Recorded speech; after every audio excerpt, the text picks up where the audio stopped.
Great. Good morning. Good morning to Morning. everybody. How are you doing, Katie? I'm doing well. How about yourself, Becky? I'm so good, and I'm so glad Good. that you have agreed to join me here and let me kind of pick your brain around editing and all things editing. So, what I'd love to do is just ask you to tell me a little bit about your story and kind of how you came to be doing this work.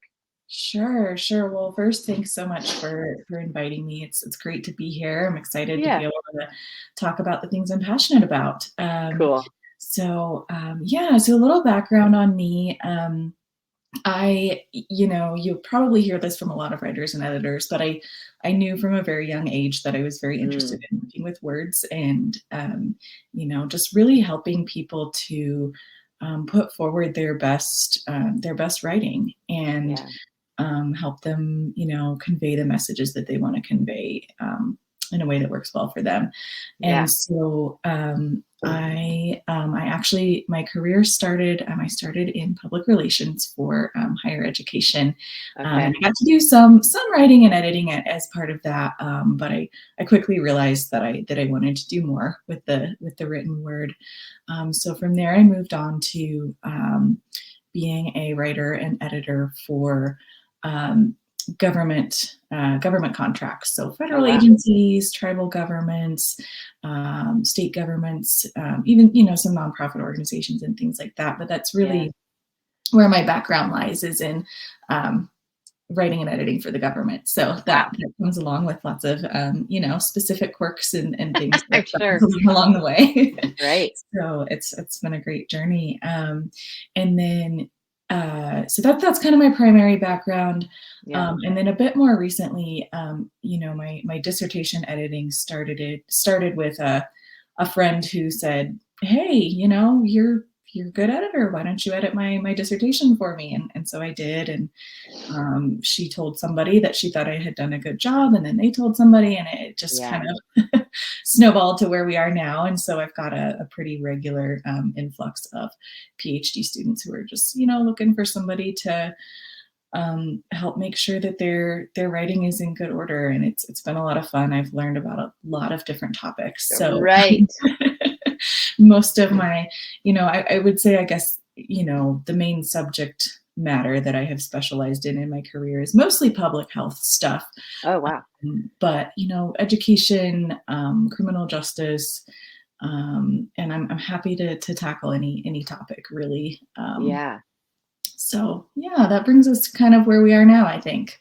Okay, cool. So that leads me into a question around just, if you only work with specific topic areas or if there's topic areas that you don't work with.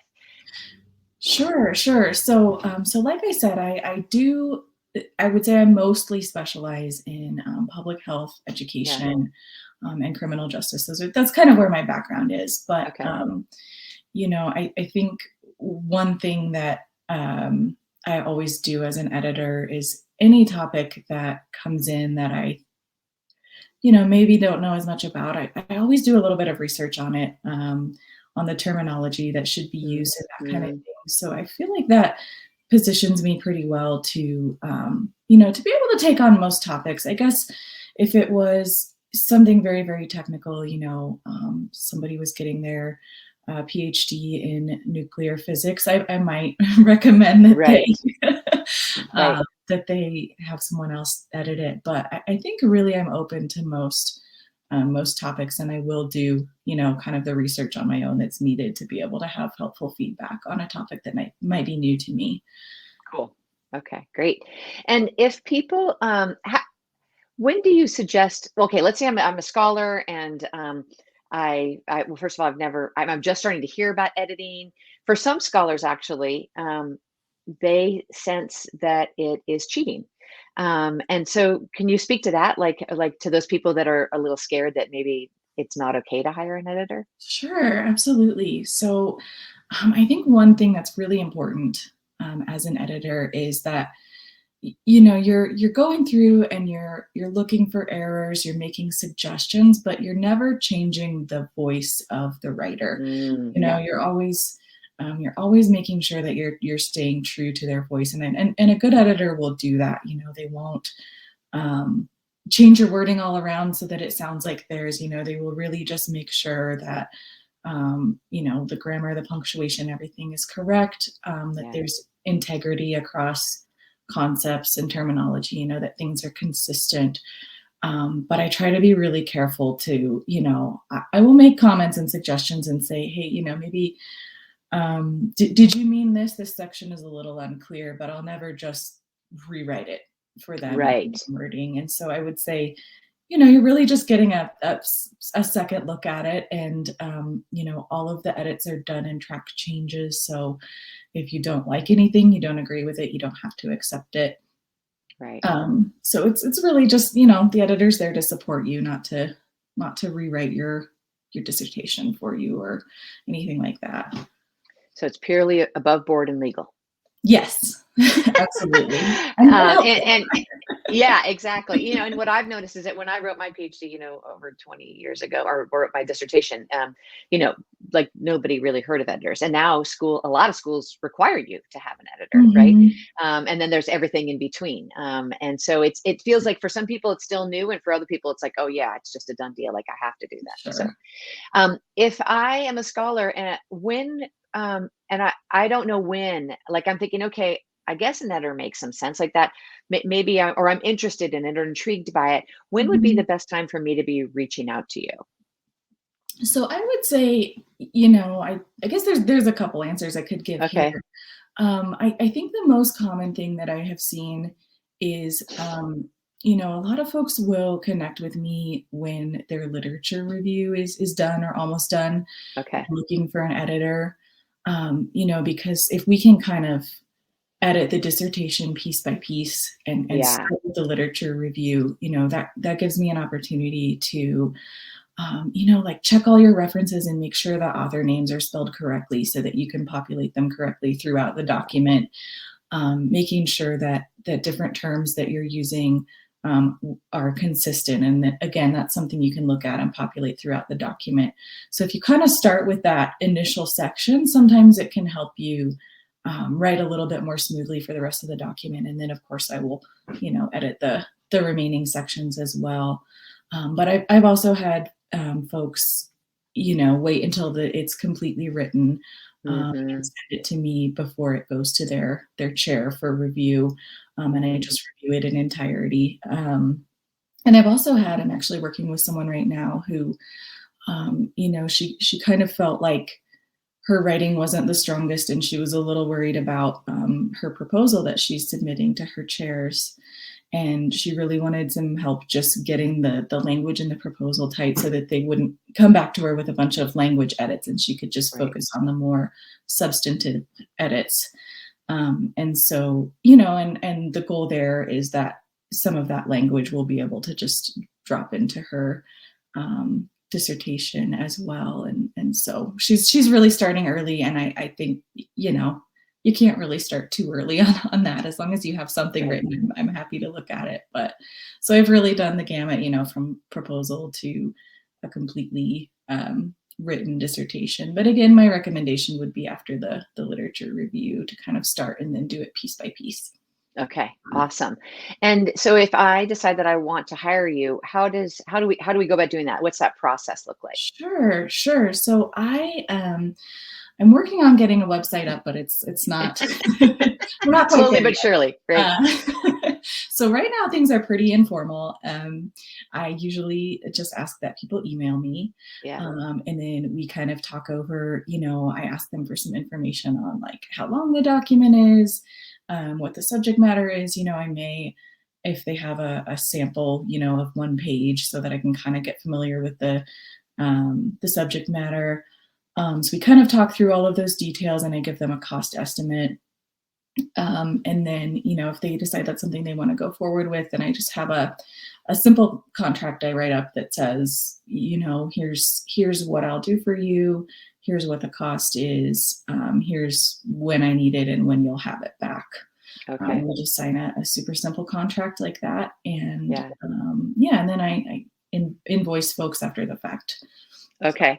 And so is there usually just like one back and forth, or are there many back and forths, or what does that look like after I send you when I send it to you, then what happens and what happens after that? Sure, sure. So, usually usually there's not a lot of back and forth. Okay. I have it pretty well down to a science what information I will need from you as a PhD student. And so, when I first get that inquiry, I just ask for, page count, topic, writing sample if you have it, when you need it back, Right. that type of thing. So I try to keep it very straightforward because I know that people are getting a lot of emails. They have obviously a lot going on. You're a PhD Right. student, so I try not Right. to clog up people's inboxes with too much. Just kind of get all those questions out in the first email. Okay. So then when I send it to you, then you edit and you send it back to me and that's it? Or is there any other back and forth after that? Sure. So yeah. So like I said, usually after that first exchange, I will send over a little contract just so everybody feels comfortable that Right. you're Right. going to get your dissertation back from me. And so I'll usually put together the contract, sign it, send it over, have them sign it, and send it back.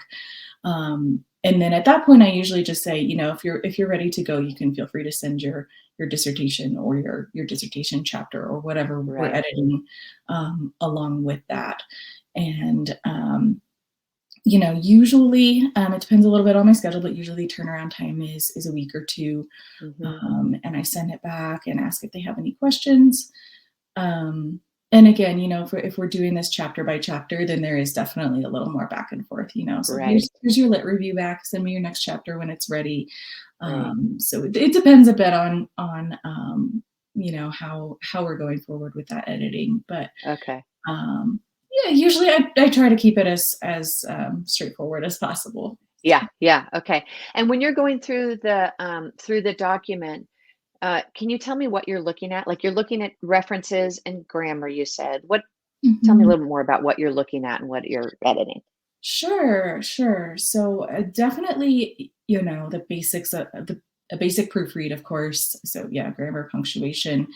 I do go through. So one thing that I like to do if I can, and again, it kind of depends on where people are at in the process when they send me their document for editing. But one thing I like to do is to edit the reference list first, and I Hmm. go through that and um, where I can, I try to find those references online and double check like the author name spelling and make sure the year is correct and Right. all of those types of things and make sure any links are working in the reference list.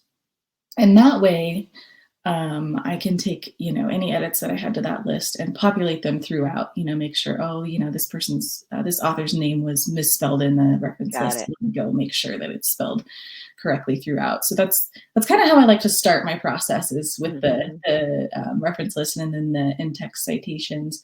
Um, but then, yeah, definitely do a proofread. Again, I do like to look for like integrity and consistency in concepts and terminology. So, making sure that just one example that kind of is on the top of my head here.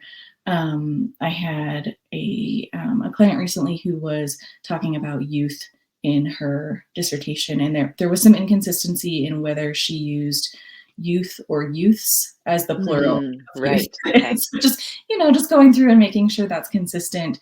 Right. I'll always flag any areas that I think are unclear or that might need a little more work.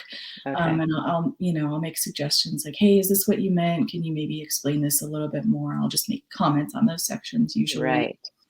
And just really making sure that everything has a nice flow. I might Yeah. recommend adding transitions or things like that. And then one other thing that I do for my clients is formatting in Microsoft Word. And I think that's something that gets it's kind of underrated as far as its Mm, importance. But I think a lot of people Microsoft Word is very powerful, and I didn't really realize how powerful it was until I got into editing. And um, I hear a lot of people say, I just wanted to add one more bullet point to that bulleted list. And I typed it in there and the whole yeah. document just blew up and everything moved around and it looks terrible. Yeah. And so I am your person. I am a Yes. Microsoft Word person. I will go in and, I can either go in and set up the formatting in a way that shouldn't happen for you, or I can, fix it up after the fact if we had some of those blow ups in Microsoft Word. So Right, right. that's something that I offer too, is just making sure everything's formatted well, that if and when it gets published, that it will be able to be posted online or published very seamlessly without any weird formatting issues. So that's something I do too. That's huge. And I know that, especially near the end, when you hand things in, after you've defended, then it's like they want the formatting just so, with the margins just so, and the Right. tables just so, like everything needs to be just right. And that can just get to be a complete overwhelming headache for Yeah. people. Yes, Right. Yeah. absolutely. Yeah. That's huge.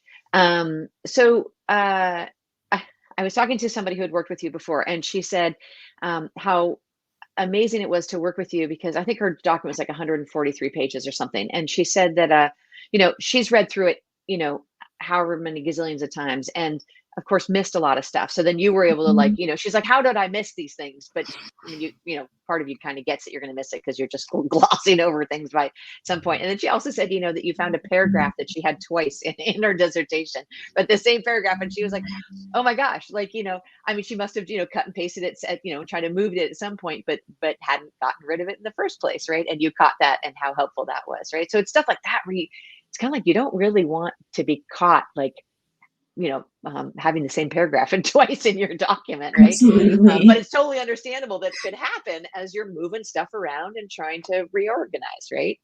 Absolutely. Absolutely. Yeah. Yeah. And I tell people, for a lot of my career, I've been a writer, and I always have an editor look at my work. As a professional Uh-huh. witer, I miss things all the time, because you know what Right. it's supposed to say.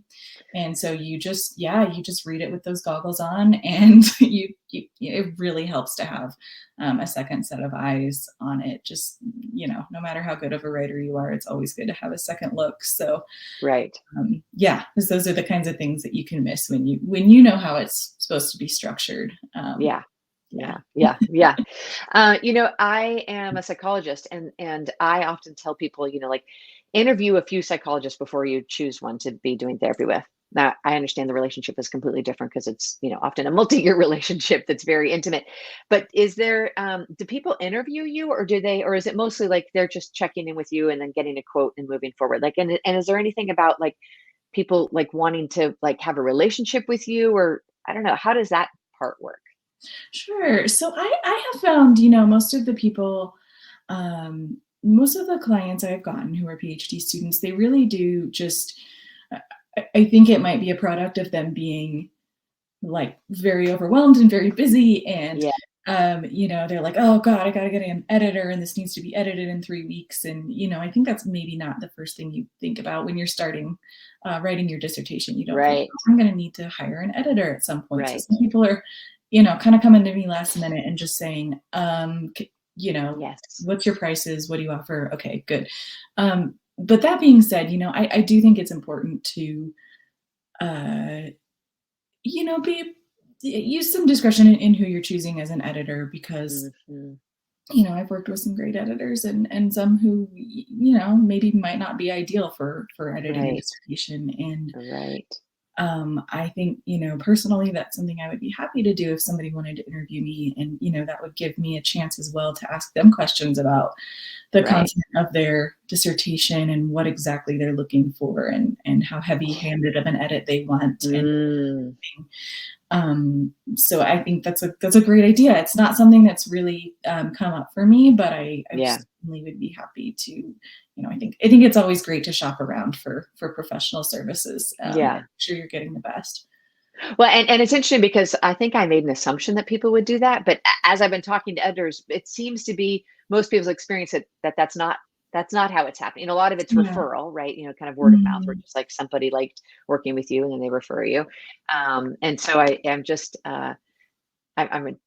I'm intrigued by that. We're just like, wow, I think Yeah, that and I'm an over researcher anyway, as I think a sure. lot of students are. They're over researchers, but to your point, it's like by the time a lot of people, hire an editor, they're just like, I just need somebody. Okay, you're an editor, like, please just help me out, right? They Yeah, don't have the time or the energy to, like, be doing a whole bunch of research.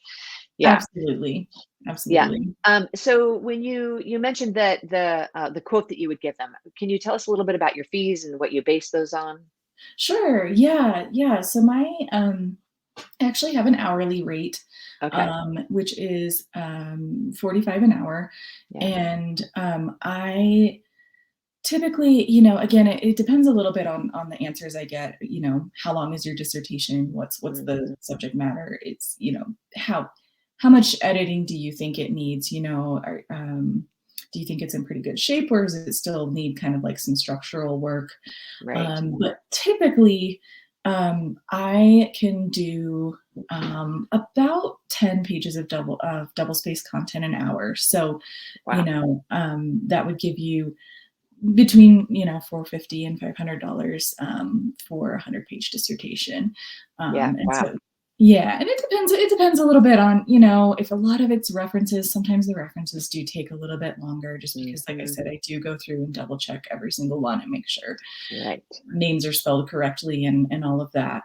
And so that's another thing that can quickly become a formatting nightmare too in Word. Yes. So Yes. sometimes the reference lists take a little bit longer. So I'll usually ask, how many of those pages are references, and then I kind of go from there. But that's a rough ballpark, about, maybe 500 for 100 Yeah. pages.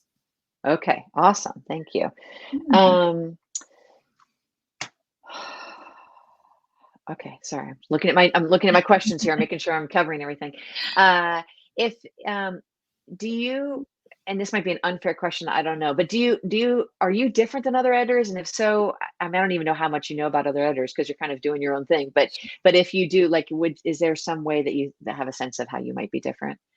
Sure. No, I think that's a great question. Going back to our discussion about shopping around, I think Right. that's a totally warranted thing to do. And Right. um, I do think I have, some advantages over other editors, which would be, um, like I said, really the formatting in Word, I think, is bigger than a lot Yeah. of people give it credit for. And I kind of consider myself a wizard in Microsoft Word. Like, even Great. if it's really, really, really broken, I promise I can help you fix it. Wow. Yeah. That's great. Um, and another thing is just, I think, there's a certain level of like research and thoughtfulness that I provide as an editor. I do a lot more than just a proofread.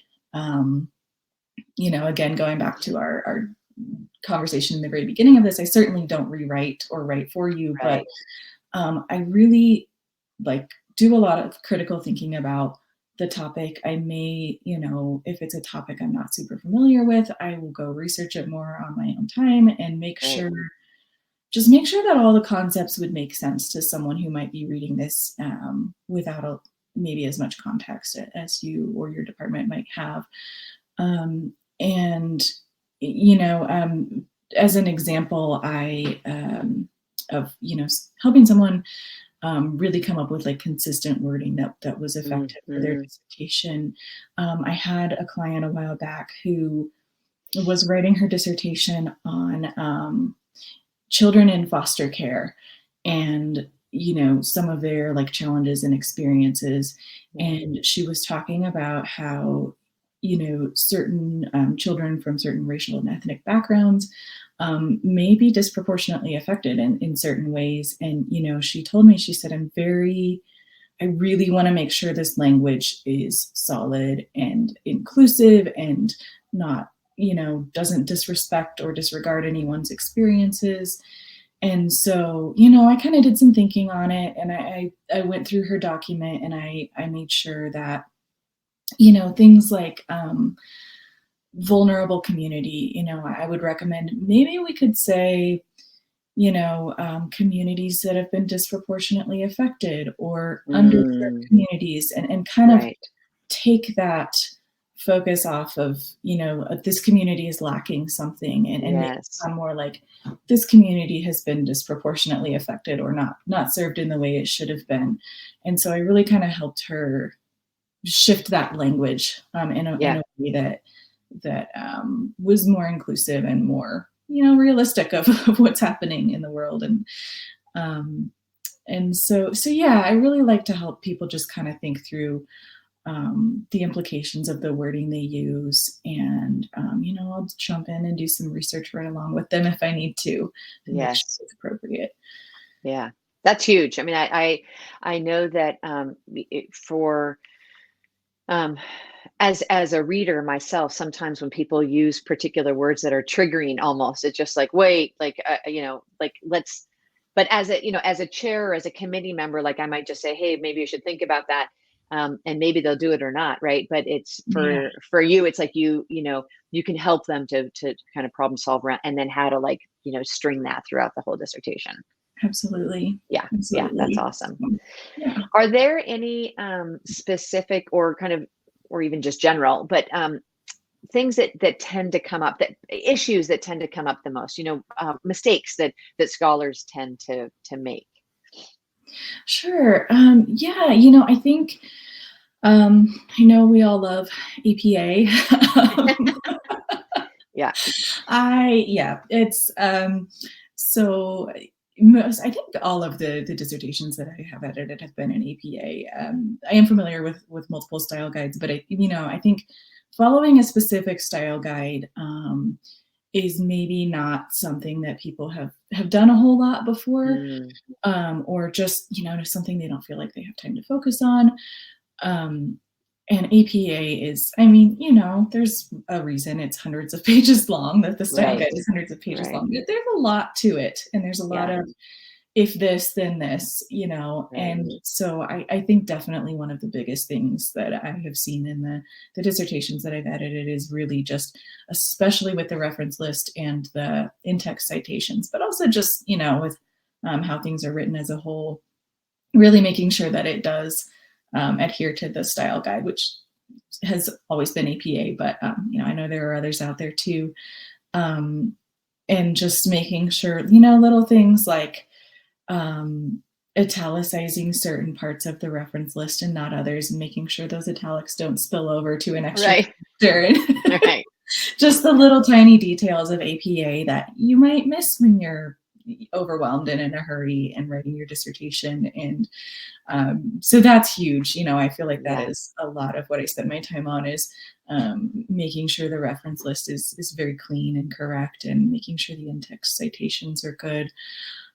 So that's a big one. And again, like I said, formatting in Microsoft Word is huge. I'll see things that kind of are getting bumped around, or the text styles are maybe inconsistent. Making sure I go through and apply heading styles to different sections so that a reader can just go through and see what the headings are, and things like that. So I think those are the two biggest things that come to mind.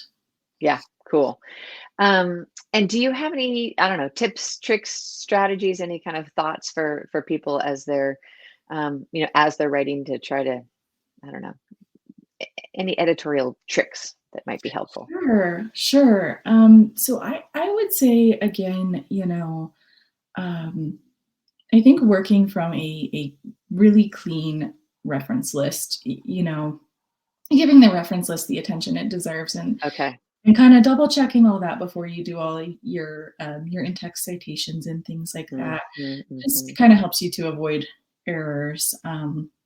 Like I said, that's when I can. That's how I prefer to edit, is doing the reference list first, and then making sure that the correct spellings and things are populated throughout. Right. And then I would also say things like, like I was just talking about, applying heading styles to your document. So we've got heading 1, and then this subsection, you apply the heading 2 style, and then you can open the navigation pane from the View tab on Microsoft Word and see all of your headings and kind of click around Mm, that way, instead of scrolling up and down. And right. I think setting the document up in a way that's really organized, and applying heading styles and things can really save you some time in just navigating your own document, because I know they get Yes. large and unwieldy. Yes. Um, so yeah, those are the two things that kind of occur to me at the moment, and again, those are things I'm always happy to help with as an editor. Great. Very cool. Yeah. Anything else that I should be asking you about, or anything else that comes up for you that you're like, oh, I'd like to Add that. I think we really covered Yeah. um, everything that I was hoping we would cover. Yeah. Uh, again, I would just say it's always a good idea to have an editor take a second look, even if you're a really strong writer. Yeah. Um, and I think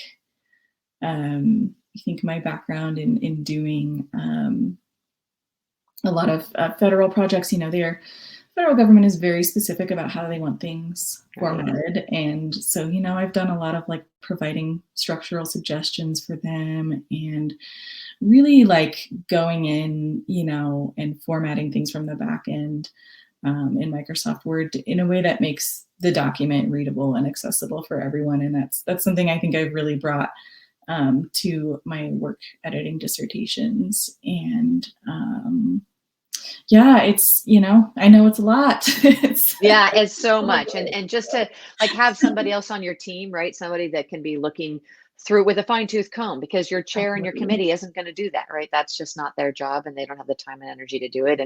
And so, and if I've written 100 150 page or longer document, it just like, trying to dot all my i's and cross all my t's, like you said, I know what I wanted to say, and so it made sense to me, but it's, Absolutely. from somebody else, they might catch it. So um, something that I just thought of is the switch from APA 6 to 7. When did 7 come out? I feel like it was a little while ago. Yeah, I Do you want to remember? say, ooh, that's a good question. I want to say it's been at least a year that I've been. It may be Okay. more like 2 years at this point, but But okay, so that's actually, only a year or two actually. So if I've started my dissertation in APA 6, like, do you find that often? Because I know that, I mean, I work often with scholars that have been working on it for, 6, 7, 8, 9, 10 years, right? So they're like, I don't know what on APA, what version, but it's like they have to update it. But a lot of people are having like started it in 6 and are going to have to update to 7.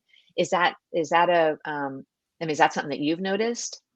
it is absolutely yes, and thank you for bringing that up. That's Yeah. actually a question that I've in the beginning stages when I'm emailing back and forth with people, and if they provide a writing sample and I see evidence that they might be using APA 6, I will say, Right.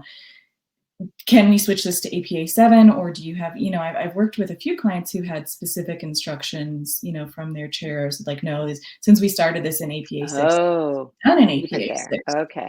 And so I always try to clarify, just things like seeing, multiple authors spelled out in an in-text citation. I'm like, well, Right. this might be APA 6, because now Yes.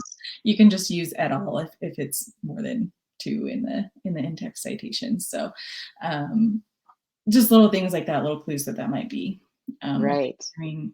And I had actually I had a client a while back who was based in Africa, and it was kind of an interesting project because she had been asked to use APA 6, and then at the same time, that the English that's spoken over there is it's more British in spelling, and Yes. so we had to go through and make sure that that things were spelled appropriately and also in APA 6. So that was kind of a fun challenge to kind of take my Yeah. to Yeah, yeah, yeah. A little bit of a shift there. Yeah. yeah.